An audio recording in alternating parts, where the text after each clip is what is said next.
Hello friends and my all dear NET aspirants, welcome again in JK academia. और friends, आज आपके लिए लेकर आए हैं कि इम्पोर्टेंट सेशन माइक्रोस्कोपी का पार्ट 2। इससे पहले हमने पार्ट 1 कंप्लीट किया था और आज हम पार्ट 2 कराएंगे।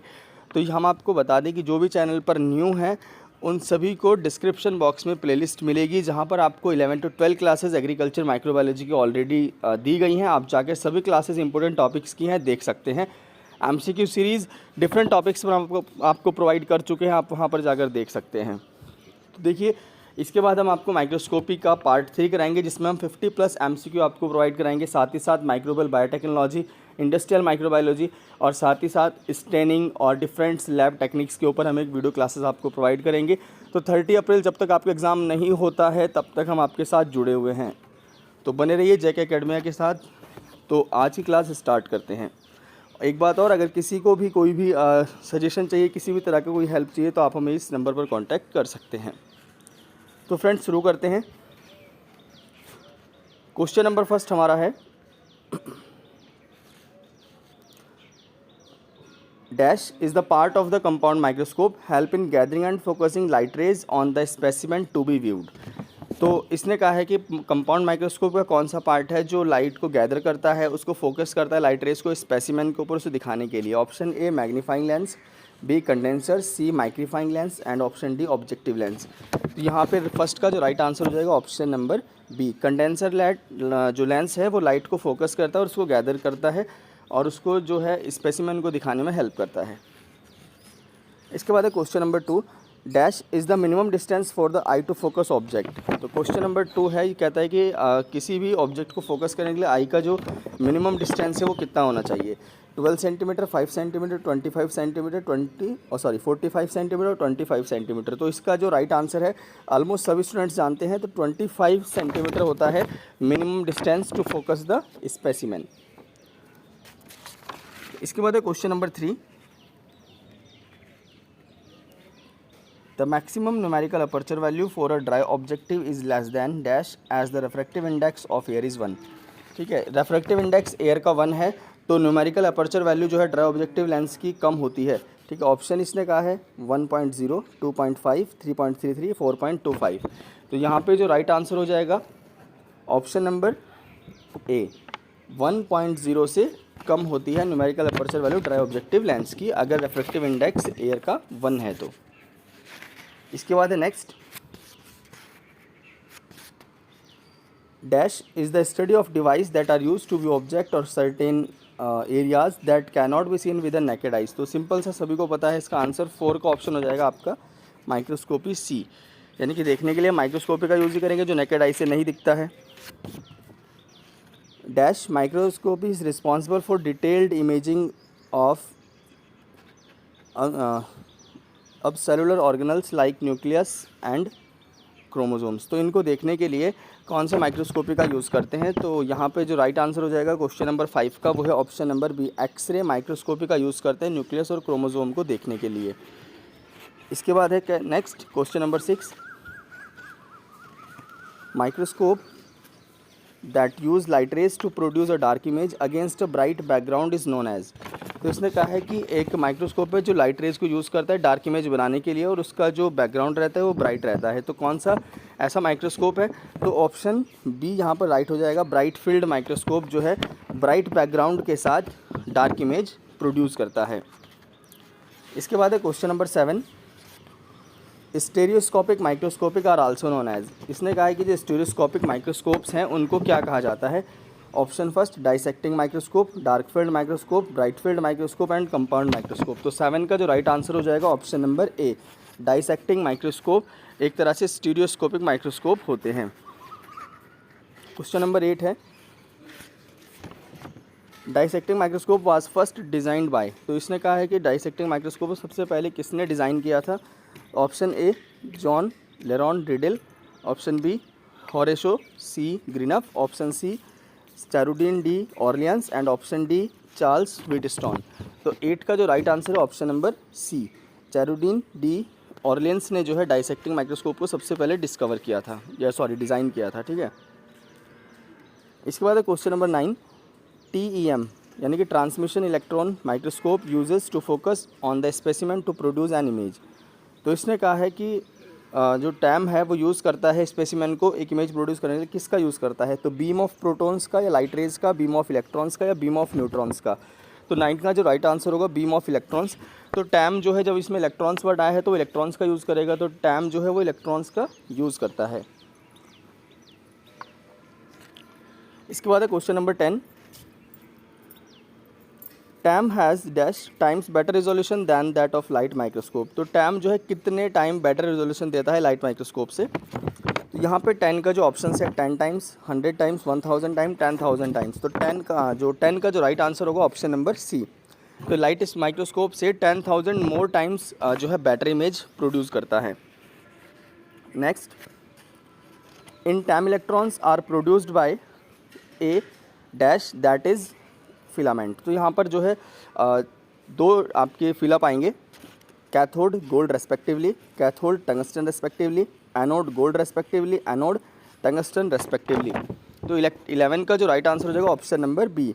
इन TEM electrons are produced by cathode that is a gold filament respectively. ठीक है, आप सॉरी टंगस्टन फिलामेंट रेस्पेक्टिवली। तो याद रखेंगे ऑप्शन बी हमारे टैम के लिए सही हो जाएगा, cathode and tungsten filament.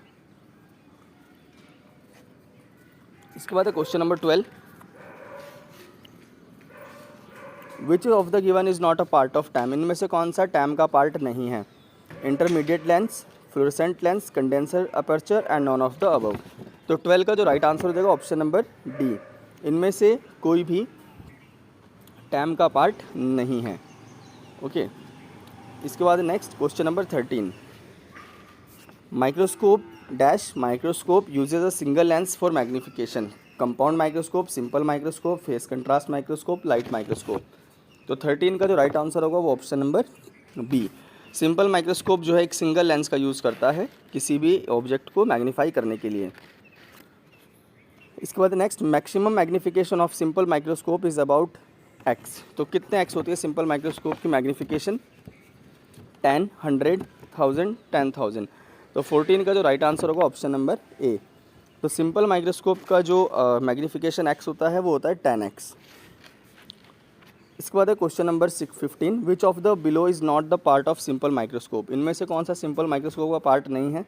Diaphragm, nose piece, condenser aperture, objective lens. तो 15 का जो राइट आंसर हो जाएगा option number C. Condenser aperture जो है सिंपल माइक्रोस्कोप का पार्ट नहीं है। इसके बाद है question number 16। Dash is a measure of the clarity of an image, how clear the details are. Magnification, resolution, total magnification और ऑब्जेक्टिफिकेशन। तो इसने कहा है कि इमेज की क्लैरिटी को मेज़र करता है कौन? मैग्नीफिकेशन, रिजोल्यूशन, टोटल मैग्नीफिकेशन या ऑब्जेक्टिफिकेशन। तो 16 का जो राइट आंसर होगा option number B. Resolution is a measure of clarity of an image. इसके बाद next question number 17। Dash microscope provide detail 3D image. इनमें से कौन सा माइक्रोस्कोप 3D इमेज प्रोवाइड करता है? तो 17 का जो राइट आंसर हो जाएगा option number D. Scanning electron microscope यानी कि सैम जो है वो 3D इमेज प्रोवाइड करता है। इसके बाद question number 18। Dash in simple microscope use to control the amount of light passing through the stage. इसने कहा है कि ऐसा कौन सा पार्ट है जो सिंपल माइक्रोस्कोप में लाइट के अमाउंट को कंट्रोल करता है जो वो स्टेज के थ्रू पास होती है? डायफ्राम, स्टेज, कंडेंसर या बेस। तो 18 का जो राइट आंसर हो जाएगा ऑप्शन नंबर ए। तो डायफ्राम जो है सिंपल माइक्रोस्कोप में लाइट ऑफ अमाउंट को कंट्रोल करता है जब वो स्टेज के थ्रू पास होती है। नेक्स्ट है question number 19। How many lenses are used in a compound microscope. Compound microscope में कितने लेंस होते हैं?